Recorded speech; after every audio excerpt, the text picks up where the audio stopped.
The resurrection of Jesus offers answers to more of the big questions than any other event in history. የጌታ ኢየሱስ ክርስቶስ ትንሣኤ በታሪክ ውስጥ ሆነዋል ከተባሉት ከየትኞቹም ክስተቶች በበለጠ ለከባድ ጥያቄዎች መልስ ይሰጣል። እግዚአብሔር አለ ወይ? ካለስ በእርግጥ ስለኛ ያስባል? ከሞትስ በኋላ ሕይወት አለ?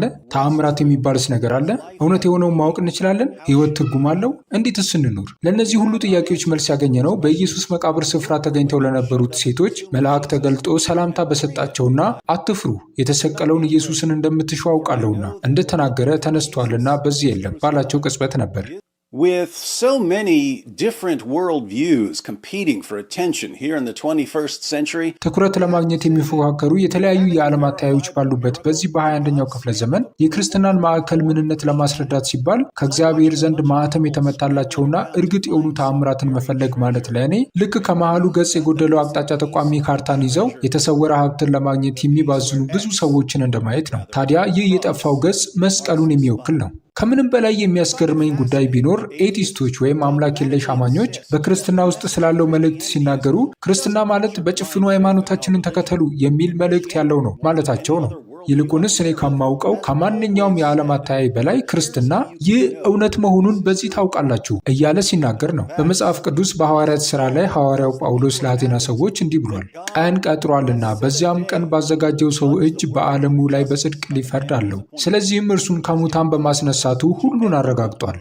So, if Christians proclaim, here's the proof, why do atheists here just believe without any evidence whatsoever? ታዲያ ክርስቲያኖች ማስረጃው ይኸው ብለው እየተናገሩ ኤቲስቶች ግን ምንም ይሁን ምንም ዋናው ጉዳይ ማስረጃ ሳይሆን እምነት ነው የሚል ድምፅ ክርስትና ውስጥ አለ ብለው ለምን እንደደመደሙ አይገባኝም። ነገሩ ልክ እየሰሙ አይሰሙም፣ እያዩም አያዩም እንደሚለው ነው። ነገር ግን ጆሮ ላላቸውና ለሚሰሙ ሰዎች ኢየሱስ ከሞት እንደተነሳ ማወቁ ከሚታሰበው በላይ እጅግ ቀላል ነው። ኢየሱስ ሞትን ድል አድርጎ እንደተነሳ ለማወቅ ሁለት ነገሮችን ልናይ ያስፈልጋል። አንደኛው በእርግጥም ኢየሱስ ሞቶ ነበር የሚል ሲሆን፣ ሁለተኛው ደግሞ ሞትን ድል አድርጎ በእርግጥም ኋላ ላይ ተነስቷል የሚል ነው። ኢየሱስ ሞቶ ከሆነና በኋላም እንደገና ሕያው ከሆነ እንደ እኔ አምላክ የለሽ ጓደኞቻችን የእግዚአብሔር ልጅ የሆነው ኢየሱስ ሊሞላው የተገባ ትልቅ የዓለም አተያይ ክፍተት አለባቸው ባይ ነኝ።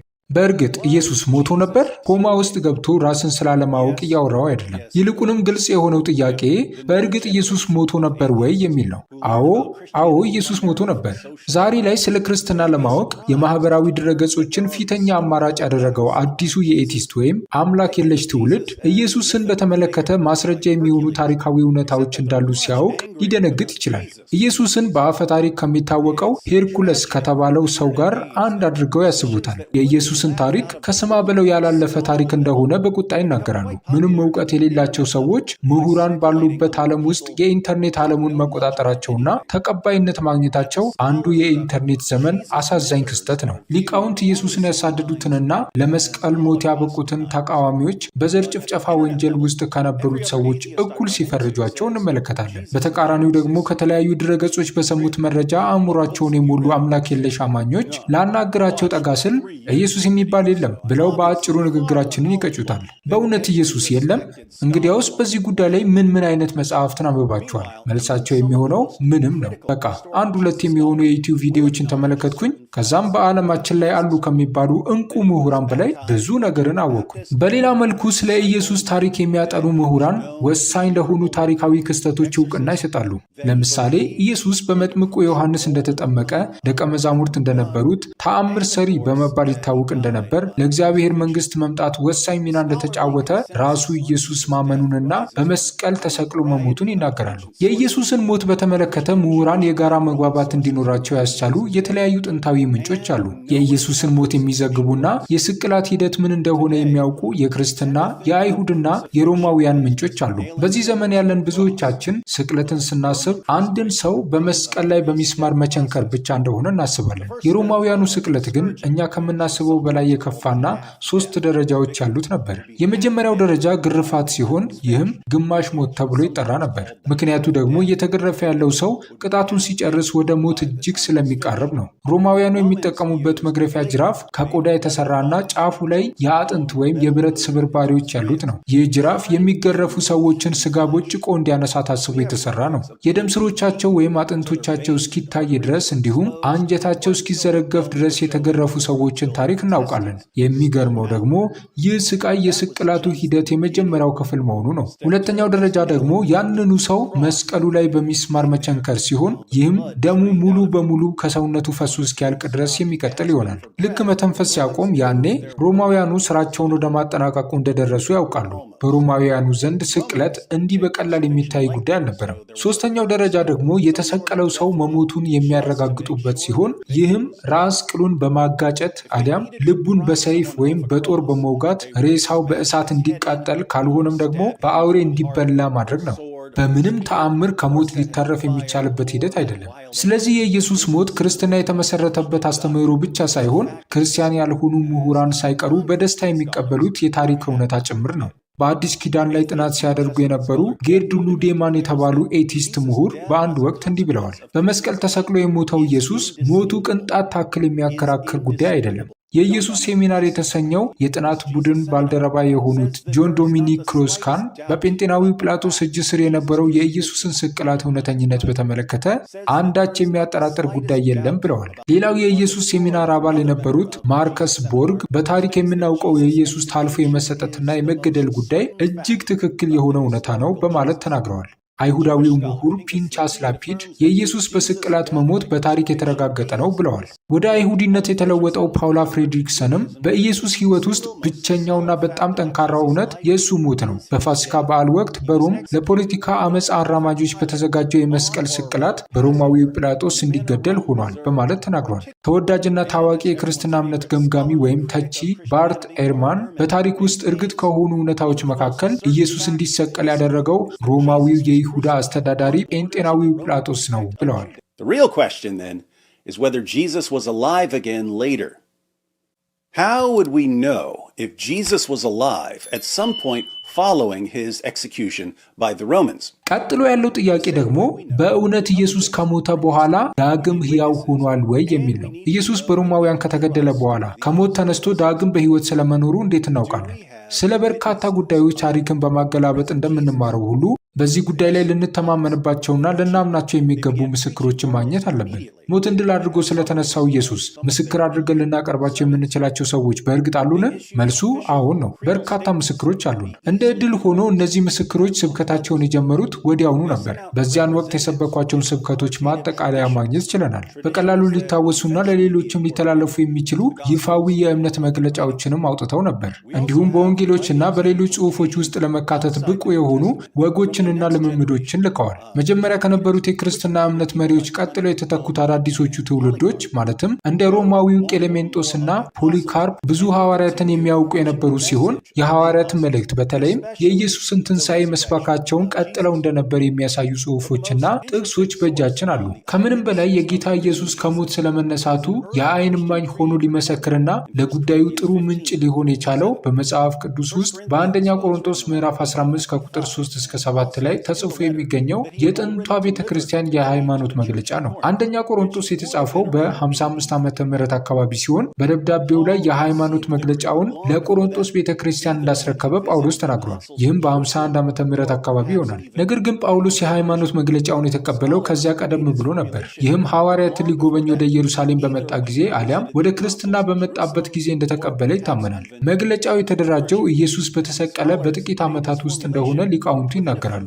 ጄምስ ዲጂ ደን እንዲህ ሲሉ ጽፈዋል። ሙሉ በሙሉ እርግጠኛ ሊያደርገን በሚችል መልኩ ይህ አይነቱ ወግና ልምምድ የዳበረው ኢየሱስ በሞተ በጥቂት ወራት ውስጥ ነው። ማይክል ጎልደር እንዳለው ደግሞ ጳውሎስ ይህንን ልምምድና ወግ ተቀብሏል። ይህም ኢየሱስን ባወቀበት ጊዜ ነው። ይህ የሆነው ደግሞ ኢየሱስ ከሞተ ከ2 ዓመት በኋላ ነው። ኡልሪክ ዊልከንስ በበኩሉ በጥንታዊው የክርስትና ታሪክ ውስጥ የሃይማኖት መግለጫው ወደ ቀድሞ ምዕራፍ ይመለሳል ሲል ተናግሯል። ጌርድ ሉድማን ደግሞ እንዲህ ይላል። በልማዶች ውስጥ ያሉት አንኳር ጉዳዮች የዳበሩት ኢየሱስ በተሰቀለ በ2 ዓመታት ውስጥ ነው። ፖል ባርኔት የሃይማኖት መግለጫው የተደራጀው የመጀመሪያው ፋሲካ በተከበረ በ2 ወይም በ3 ዓመታት ውስጥ እንደሆነ ገልጿል። ሪቻርድ ቡሪጅ እና ግርሃም ጉልድ ደግሞ ኢየሱስ ከሞተ ከጥቂት ዓመታት በኋላ እንደሆነ ይናገራሉ። ሮበርት ፋንክ እና ዘጂሰስ ሴሚናር ደግሞ ቢበዛ በ2 ወይም በ3 ዓመታት ውስጥ እንደሆነ ተናግረዋል። ሪቻርድ ሃይስ በበኩሉ ኢየሱስ በኢየሩሳሌም በተሰቀለ በ3 ዓመታት ውስጥ ነው ብሏል። አሌክሳንደር ዊደርበርን ወደ 30ዎቹ የመጀመሪያ አጋማሽ መሆኑን ይጠቁማል። በዚህም የተነሳ በመላው የሥነ መለኮት ምሁራን ዘንድ አንደኛ ቆሮንቶስ ምዕራፍ 15 በመጀመሪያዎቹ የኢየሱስ ደቀ መዛሙርት ዘንድ ሊገኝ የሚችሉ በጣም ቀደምት ጽሑፎችን እንደያዘ ስምምነት ተደርጓል። ጳውሎስ የጻፈውን ደብዳቤ እናንብብ። እኔ ደግሞ የተቀበልኩትን ከሁሉ በፊት አሳልፌ ሰጠኋችሁ፣ ወይም ለቆሮንቶስ ሰዎች ማለቱ ሲሆን ቀጥሎ ጳውሎስ የሚናገረው ሐሳብ እጅግ መሰረታዊና የሃይማኖት መግለጫውንም ያካተተ ነው። መልእክቱንም እንዲህ ብሎ ይቀጥላል። መጽሐፍ እንደሚል ክርስቶስ ስለ ኃጢአታችን ሞተ፣ ተቀበረም፣ መጽሐፍም እንደሚል በሦስተኛው ቀን ተነሳ፣ ለኬፋም ታየ፣ ወይም ጴጥሮስም ማለቱ ነው፣ በኋላም ለ12ቱ፣ ከዚያም በኋላ ከ500 ለሚበዙ ወንድሞች በአንድ ጊዜ ታየ። ከእነርሱም የሚበዙት እስካሁን አሉ፣ አንዳንዶች ግን አንቀላፍተዋል። ጳውሎስ ይህንን የሚጽፈው ጉዳዩ ከተፈጸመ ከዓመታት በኋላ ነው። ከዚያም በኋላ ለያዕቆብ ኋላም ለሐዋርያት ሁሉ ታየ፣ ከሁሉም በኋላ እንደ ጭንጋፍ ለመሆን ለእኔ ደግሞ ታየኝ በማለት ከሁሉም ሐዋርያት በኋላ ጌታ ኢየሱስ ለጳውሎስ እንደተገለጠ ይናገራል። እዚህ ጋር ታዲያ ልብ ልንላቸው የሚገቡ ጉዳዮች አሉ።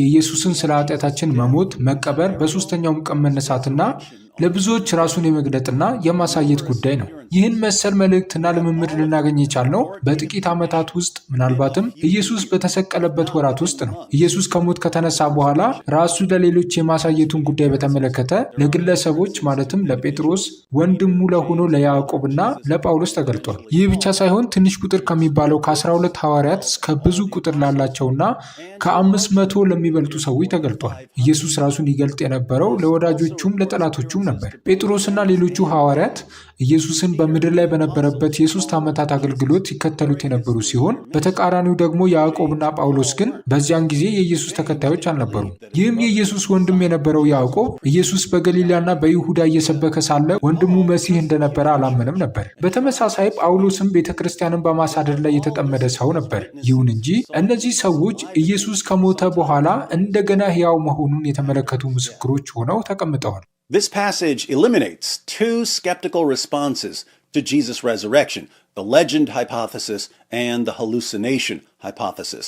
ይህ ጽሑፍ ከኢየሱስ ትንሣኤ ጋር በተገናኘ ለተጠየቁ ጥያቄዎች 2 አጠራጣሪ ምላሾችን ያስወግዳል። እነዚህ ምላሾች የተመሰረቱት በአፈ ታሪክ መላምትና ምናባዊ መላምት ላይ ነው። የኢየሱስን ትንሣኤ በተመለከተ ኢየሱስ ከሞት ተነስቷል የሚለው አቋም በክርስቲያኖች ዘንድ ተቀባይነት ለማግኘት ብዙ 10 ዓመታትን የፈጀ አፈ ታሪክ ሲሆን ከትውልድ ትውልድ የተወራረሰ የመጣና በመጨረሻም የክርስትና አማኙ አቋም ሊሆን የቻለ ነው ብለው የሚያምኑ ሰዎች ዛሬም ድረስ እንዳሉ በበርካታ ድረገጾች ማወቅ ይቻላል። ይህ ንግግር ግን ፈጽሞ ከእውነቱ የራቀ ነው። የኢየሱስ ትንሣኤ ከጥንት ጀምሮ የክርስቲያኖች የስብከት እምብርትና ማዕከል እንደነበረ በታሪክ እናውቃለን። ይህ ብቻ ሳይሆን የኢየሱስ ትንሣኤ ደቀ መዛሙርቱ በአእምሯቸው የፈጠሩት ቅዠት እንደሆነ ሰዎች ሲናገሩ ሰምታችሁ ይሆናል። ነገር ግን የቅዠትን ትርጉም ብንመለከት ቅዠት ማለት አንድ ሰው በአካሉ ላይ እስኪታወቀው ድረስ በአእምሮ ውስጥ የሚፈጥረው ምናብ ነው። ለምሳሌ አንተ በእጅ አሲድ ይዘህ ሳለ በቅዠት ዓለም ውስጥ ግን በምናብህ የሚታይ የተሰወረ ሀብት ቢሆን እኛ ያንን ስለማናየው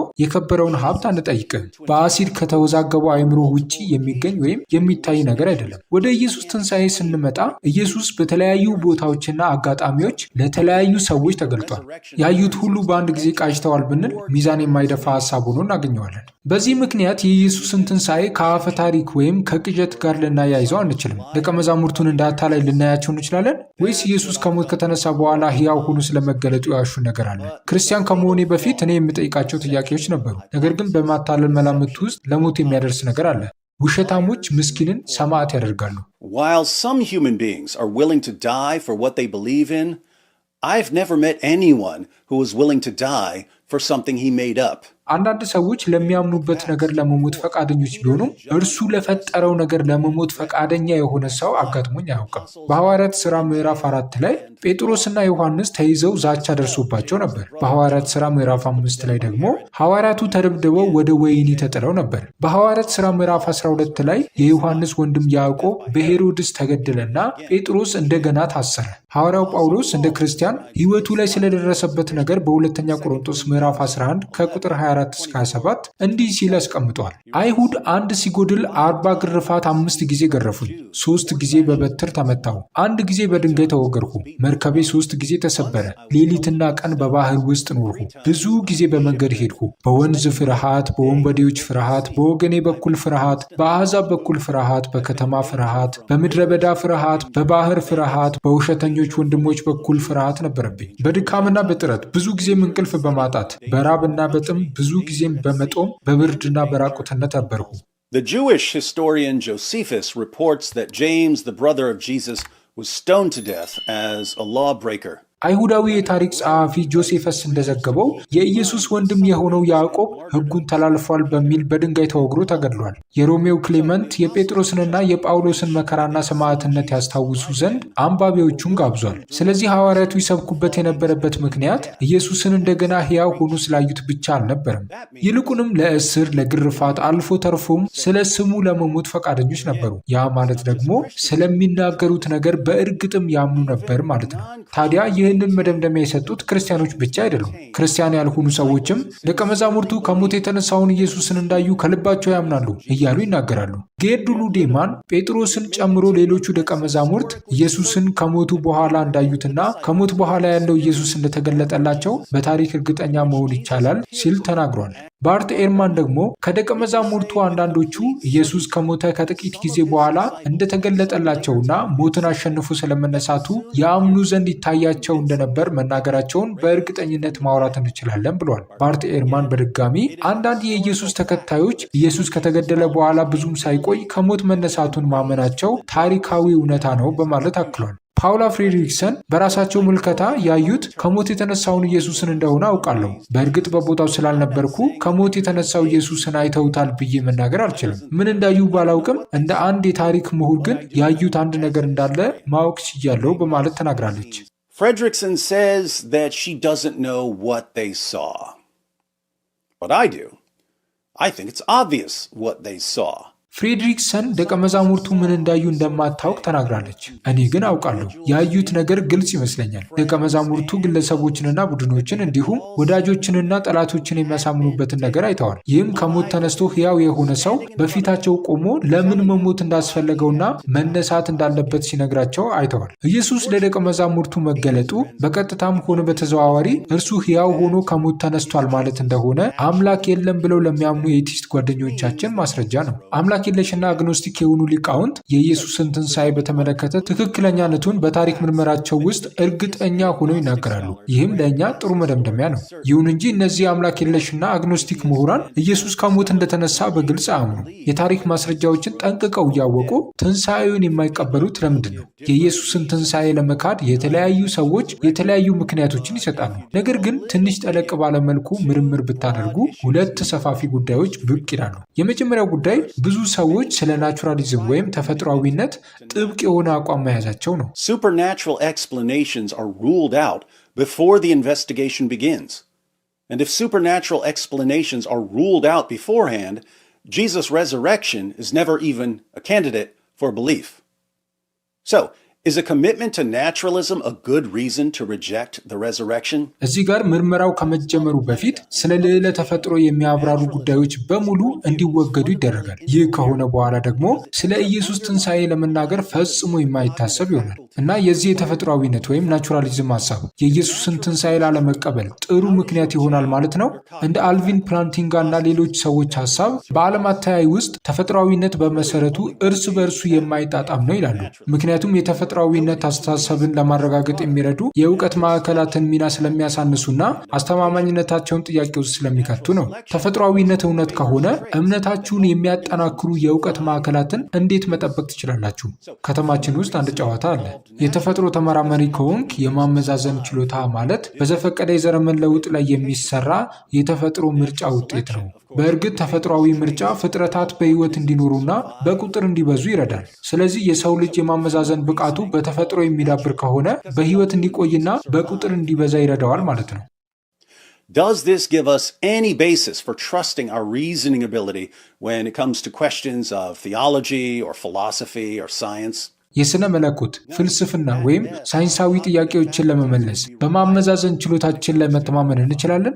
በፍጹም። ጥሩ የተባሉ የእውቀት ማዕከሎችን ምናልባት ጣፋጭ ምግብን ለማግኘት ወይም ጠላቶቻችንን እንዴት ማጥቃት እንዳለብን አሊያም ጥሩ የትዳር አጋር እንዴት ማግኘት እንደምንችል ይጠቁሙን ይሆናል። Interestingly, Darwin himself noticed this problem.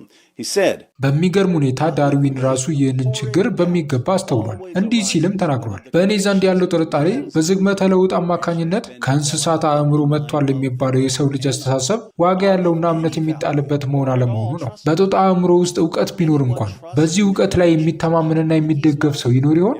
Naturalism isn't a pillar of rationality, it's a pillager of rationality. ተፈጥሯዊነት የምክንያታዊነት ምሰሶ ሳይሆን በተቃራኒው ምክንያታዊነትን የሚሰርቅ ነው። በዓለም አቀፍ ደረጃ ግልጽ እየሆነ የመጣው ችግር ተአምራትን በተመለከተ የጥያቄና የይገባኛል ሙግት ብዛት ነው። እንደ አውሮፓውያን አቆጣጠር በ2006 መንፈስና ኃይል በተሰኘ ርዕስ ዙሪያ የፒው ፎረም አንድ ያወጣው ሪፖርት ነበር። ይህም ሪፖርት በጴንጤቆስጣልና በካሪዝማቲክ ፕሮቴስታንቶች ቁጥር ዙሪያ ሲሆን ይህም በ10 የጴንጤቆስጣል ሀገራት ላይ ማለትም በዩናይትድ ስቴትስ፣ ብራዚል፣ ቺሊ፣ ጓቲማላ፣ ኬንያ፣ ናይጄሪያ፣ ደቡብ አፍሪካ፣ ህንድ፣ ፊሊፒንስ እና ደቡብ አፍሪካ የተሰራ ጥናት ነው። ተመራማሪዎቹ በእነዚህ 10 ሀገሮች ውስጥ ወደ 200 ሚሊዮን የሚጠጉ የጴንጤቆስጤና የካሪዝማቲክ ፕሮቴስታንቶች ተአምራዊ የሆኑ ፈውሶችን በአይናቸው ማየታቸውን አረጋግጠዋል። ጥናቱ በሁሉም ሀገሮች ውስጥ ያሉትን ቤተ እምነቶች ያካተተ ቢሆን ኖሮ ቁጥሩ በምን ያህል ሊያድግ እንደሚችል መገመት ቀላል ነው። በ2022 ኒውዮርክ ታይምስ ላይ በወጣው ጽሑፍ ዶክተር ሞሊ ዋርተን በኔፓል ከሚገኙት አዳዲስ ክርስቲያኖች መካከል 80 በመቶ የሚሆኑት ወደ እምነቱ የመጡት ከተለያዩ በሽታዎች በመፈወሳቸው ወይም ከአጋንንት ስራት ነፃ በመውጣታቸው ምክንያት እንደሆነ ምሁራን ይገምታሉ። በቻይና ባለ አንድ መኖሪያ ቤት ውስጥ ተሰብስበው ከሚያመልኩ አዲስ ክርስቲያኖች መካከል 90 በመቶ የሚሆኑት በተቀበሉት ፈውስ ምክንያት እምነቱን እንደተቀበሉ ይናገራሉ። በ2006 በተደረገው የፒው ጥናት መሰረት በኬንያ የሚገኙ 71 በመቶ የሚሆኑ ክርስቲያኖች እንደመሰከሩት መለኮታዊ ፈውስን ተቀብለዋል። ተጠራጣሪ በሆነችው ዩናይትድ ስቴትስ ውስጥ እንኳን 29 በመቶ የሚሆኑ ሰዎች የዚህ ጉዳይ ምስክር መሆናቸውን በተደረገው የዳሰሳ ጥናት ማረጋገጥ ተችሏል። After reviewing a number of miracle reports from around the world, Dr. Craig Keener concludes, በዓለም ዙሪያ የተዘገቡ ተአምራትን የገመገሙት ዶክተር ግሬግ ኪነር ስለ ጉዳዩ እንዲህ በማለት መደምደሚያ ሰጥተዋል። አንድ አይነት ክስተት በብዙ ሰዎች ዘንድ መፈጠሩ ተአምራትን ለመካድ በቂ ምክንያት ነው ብሎ ማስተማር አሳማኝ አይደለም። በመቶ ሚሊዮኖች የሚቆጠሩ የይገባኛል ጥያቄዎች ሊኖሩ ይችላሉ። እነዚህ የባለቤትነት ጥያቄዎች ውጤታማ የሚሆኑት የሌለ ተፈጥሮን ሀሳብ በማይወክሉ ሀሳቦች ከተገለጹ ነው። በሌላ በኩል ደግሞ ሁሉን ሰው ሳንመረምር ስለ አንድ አይነትነትና ወጥነት ማውራት አንችልም በማለት የሚናገሩ ጥቂቶች አሉ። in other words, በሌላ አነጋገር ከምርመራ ስራ ይልቅ የሌለ ተፈጥሯዊ ማብራሪያን የሚያስወግዱ ሰዎች ይህንን እያደረጉ ያሉት በእምነት እንጂ ማስረጃው ስለሚጠይቅ አይደለም። Second, it's perhaps even more common to reject the resurrection because of what the resurrection implies. ሁለተኛው ጉዳይ ደግሞ ትንሣኤ የሚለው ጽንሰ ሐሳብ ሲሆን ስለ ኢየሱስ ሊናገር የፈለገውን ላለማመን ሲባል ሙሉ በሙሉ የትንሣኤውን እውነታ መካድ እየተለመደ ያለ ጉዳይ መሆኑ ነው። ኢየሱስ ክርስቶስ ከሞት እንደተነሳ ካመንን የሚናገረውን እያንዳንዱን ነገር መስማትና መታዘዝ እንዳለብን ማሰባችን አይቀሬ ነው። ኢየሱስ ስለ ኃጢአት፣ ፍርድና ድነት በርካታ ነገሮችን አስተምሯል። ታዲያ ትምህርቱን በእውነት ልብ መቀበል ካልፈቀድን አሊያም ደግሞ ክርስቲያን ለመሆን ካልፈለግንና ከክርስትና ጋር ግንኙነት ያለውን የትኛውንም ነገር የምንንቅ ከሆነ ከሞት መነሳት የሚለውን ሐሳብ ማስወገድ ያስፈልገናል። ወደ እኔ ስመጣ ልለምደው ያልቻልኩት አንድ አካሄድ አለ። እሱም ማመን ስለምትፈልገው ነገር ቀድመ ወስን፣ ማመን ከምትፈልገው ነገር ጋር የማይጣጣም የትኛውንም ማስረጃ አትቀበል የሚል ነው። ይህ አይነቱን አካሄድ አምላክ የለሽ ሰዎች ያወግዙታል። እስቲ አንድ ኤቲስት የሆነ ማስረጃ ይዞ ወደ አንተ ይመጣል እንበል።